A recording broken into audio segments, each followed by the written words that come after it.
E como eu disse na quinta-feira passada, farão o favor de compreender que eu não sou um especialista em educação. Portanto, não vos vou certamente nem maçar, porque as senhoras professoras e os senhores professores que estão aqui sabem muito mais do que eu de educação. E, portanto, não ousaria falar-vos sobre um tema em que sabem muito mais do que nós, ou pelo menos sabem muito mais do que eu. Mas isso não quer dizer que não seja para nós uma prioridade e uma consequência daquilo que está a suceder na cidade. Quando nós olhamos para os grandes problemas que temos, isso foi muito analisado no último quadro comunitário de apoio, quando nós olhamos para onde é que nós temos problemas sociais mais complicados, e são o quê? O problema dos jovens, das crianças, do abandono escolar, e temos depois do desemprego de longa duração. Aquele desemprego em que as pessoas já não têm expectativa sequer de voltarem a trabalhar. São pessoas que já nem sequer abastecem as estatísticas de quem procura emprego. É nas cinturas industriais. E, portanto, nós, de facto, temos no Porto um problema muito complicado. O problema que complica-se, e já não é apenas nas áreas tradicionais, ainda agora estávamos a falar em zonas da cidade que anteriormente não tinham este problema de exclusão e hoje têm este problema de exclusão. E, como também penso que já me ouviram dizer, mas não é demais dizer, eu não tenho a certeza que a educação só por si resolva todos os problemas de exclusão que nós temos.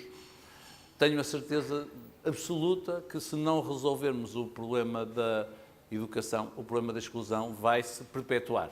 Nós teremos aqui um problema de perpetuação de pessoas e de gerações que não estudaram, depois por causa disso não conseguem trabalhar, depois por causa disso se marginalizam, eles próprios se auto-excluem e depois começam a encontrar os novos ídolos. Antigamente eram os deuses, hoje são os ídolos, e esses ídolos muitas vezes não serão seguramente, podem-lhes dar uma satisfação temporária, mas não vão contribuir para que eles façam parte de uma sociedade e para que eles se repliquem.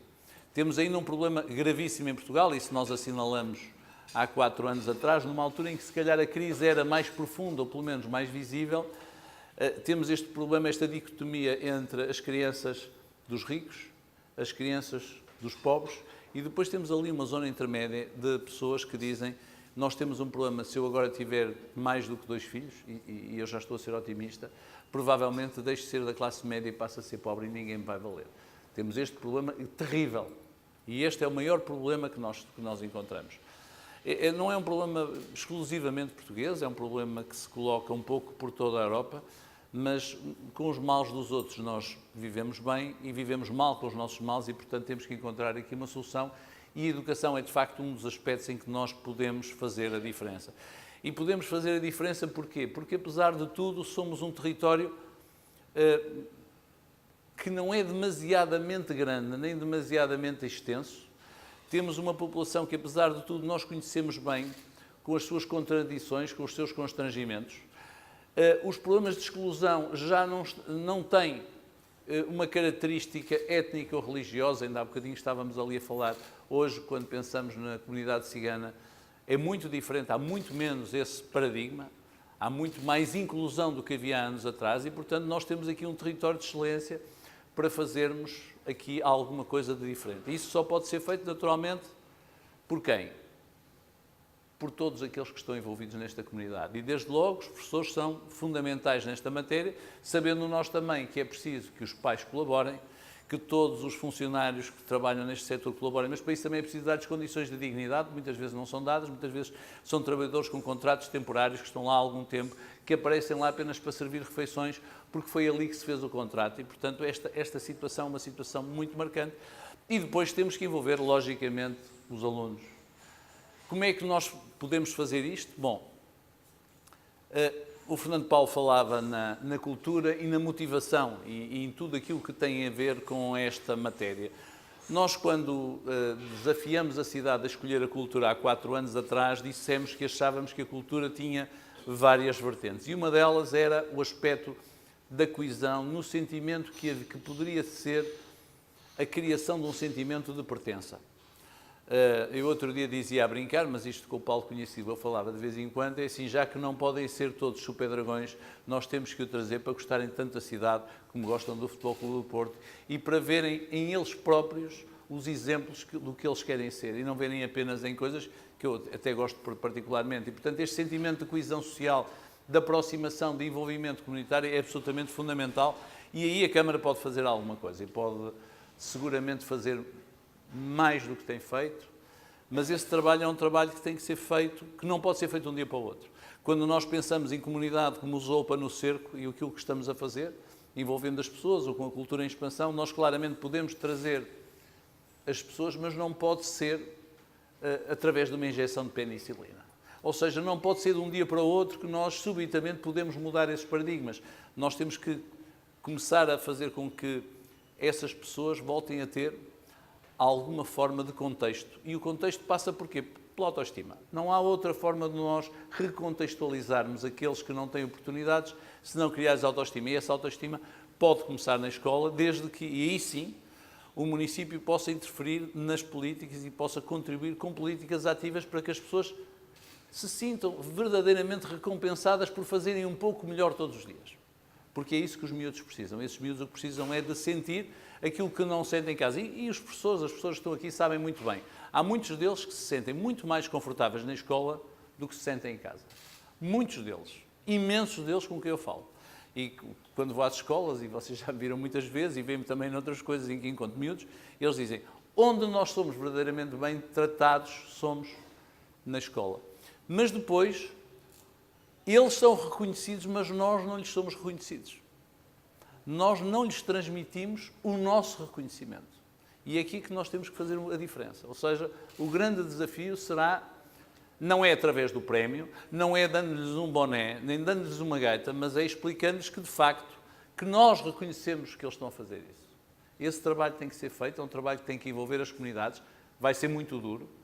É muito duro, muitas vezes, muito do abandono escolar, e nós temos um terrível problema de abandono escolar. Porquê é que acontece o abandono escolar?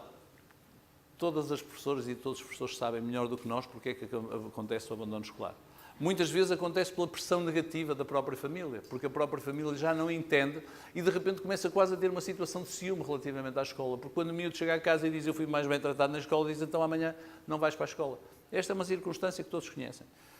E mudar este paradigma, voltar a envolver estas pessoas e fazer este trabalho, é um trabalho de colmeia, é um trabalho de...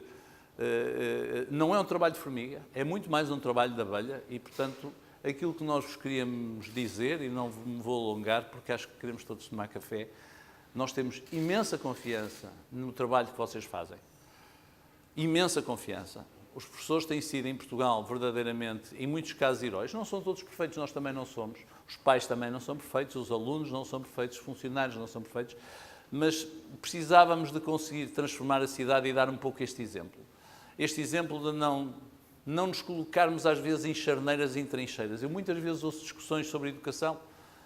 A minha amiga Fátima Campos Ferreira de vez em quando faz uns programas e eu vejo... Se querem, vejo que as comunidades que deviam colaborar umas com as outras estão todas barricadas nas suas razões. Eu não sei se nós vamos ser capazes de destruir essa barricada, mas pelo menos a única coisa que vos prometo é que vamos tentar.